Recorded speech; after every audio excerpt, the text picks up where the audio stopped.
There's a few types of games that I played as a kid that I want to talk about today, and I gotta say, this was some of the best times that I had growing up. Now I know that we have different cultures and we all had our own types of games growing up, but how about I give y'all a taste of the games kids play in Africa, specifically Tanzania where I was born and raised, cause trust me, you've never seen this anywhere else before. First we have the Doduna, or just like my homies in South Africa will call it, Guababa. Now Dobo is a Swahili word that stands for nutmeg, and Dunda originally stands for bounce, but in football terms it means beat up. You should be warned, this is the second most violent and dangerous game you can ever play. And if you're wondering which one's the first, shh, stick till the end of the video to find out. So how this game works is that there will be a solid number of players, a football and a post. Each player is a solo player, as in there's no teams.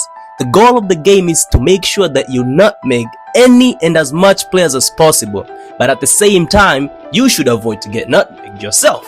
For those who don't understand football lingo, a nutmeg is when a player crosses the ball in between another player's legs.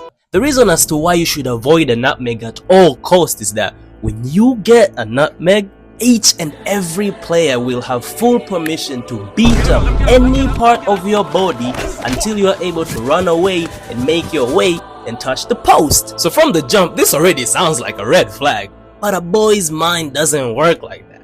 By the time we're on that field about to start playing, I bet we all be thinking, when else will I get the opportunity to violate and beat up these fools with no fear of retaliation? Like I remember this time back in high school when me and one of my boys, for the sake of this video we're gonna call Jason, decided that it was a good idea to participate in this game. The key characters in this story were Thomas, Ali and Joshua. I'm not gonna mention the rest of the players' names cause it was like 8 of us, but all you should know is that me and Jason weren't the biggest guys there. In fact, it was the first time for both of us playing this game with these behemoths, so we were fresh meat and that automatically gets us a target on our backs. We gather around and get ready to play. We throw the ball up, and as soon as the ball landed on the ground, this nigga Ali pulls a bachelor, nutmegs me, Jason and Joshua at the same time. He stops, turn, and then point at the three of us while having the biggest, most menacing smirk on his face. I instantly start booking it, bro. My entire vision focusing at the post. I must have had my Sharingan on that, plus the help of my ancestors, cause I was able to dodge all the hands that tried to catch me. I made it to the post, and another hand touches the post. I look up, and it's Jason. But wait a minute, it was 3 of us.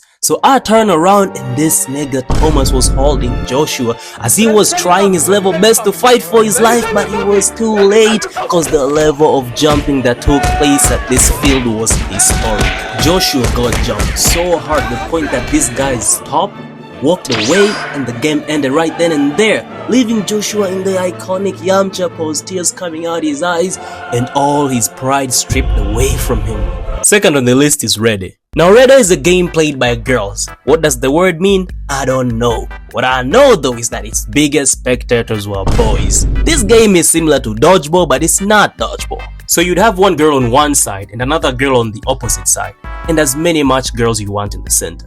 The goal of the game is for the 2 girls to eliminate as many players as possible by hitting them with this tiny ball that fits on your hand that's made from piling up sand inside the socks, rounding it up with more socks, then it makes a ball. The winner of the game is determined by the much more points a player at the center have by successfully catching the ball that's being thrown at them, and the last one standing. So you might be wondering, why would young boys be interested in a girl's game? I also didn't know up until this one day back in primary school when one of my boys pulled me from playing soccer all the way to where the girls were playing, go through the crowd, and he was like, you always wonder why we love this game and cheer like our lives depend on it.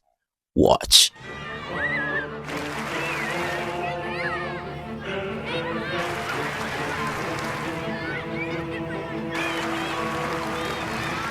It took me some time to understand what was going on, up until I noticed the pattern of cheering, because these dudes would only cheer when the girls attempted to catch the ball, because they caught the ball using their skirts, leaving a view that we saw down there, and I was like, oh my god!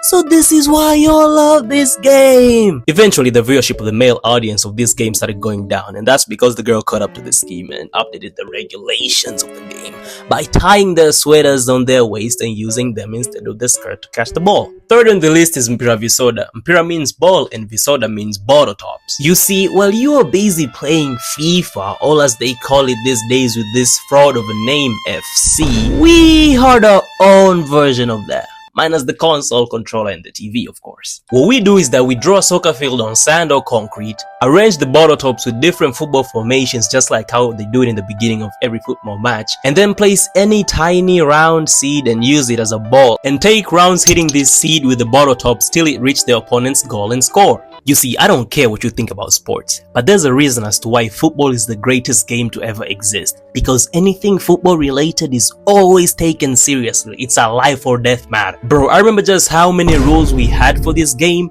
the amount of official tournaments and the prizes we had. Like, we would collect entry fees to play this game and use that money to buy a whole box of bubblegum, with the winner taking it all. And bro, the level of competition, imagination, frustration and dopamine this game gave was amazing. Like, you may have had your PlayStation growing up, and trust me, I wish I had one too, but this game may have been one of the greatest things ever invented. Like, whoever made this game, if you are dead or alive, just know that you gave our whole generation the greatest joy they could ever dream of.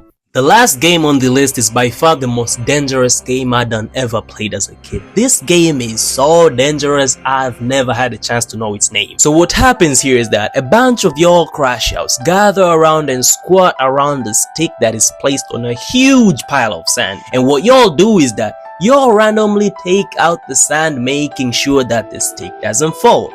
For whoever is responsible for making the stick fall will be beaten until they make their way to a selected mark, which is either a pole or a tree. Similar to Doduna, but not the same. You see, the reason this game is more dangerous than Doduna is that with Doduna you are standing, you're already running, your blood is pumping, so your accelerator is already on. But with this one, you all are squatting and on zero acceleration, so from the jump, you are on a negative. I've only ever played this game once and never again. I would have told you why, but that's a story for another day. Word of advice to anyone who's responsible for the stick to fall though: never trip, don't fall, don't explain yourself to anybody, and last but not least, don't look back when you are running, just run. Your life is already in danger. Or this is a game that's meant for kids, but should have come with that WWE cord. You know, they don't try this at home, school, or anywhere else. It is that dangerous. So yeah guys, those are the games that I wanted to share. I mean, there's more of course, like pushing tires, hide and seek, water guns and play fights,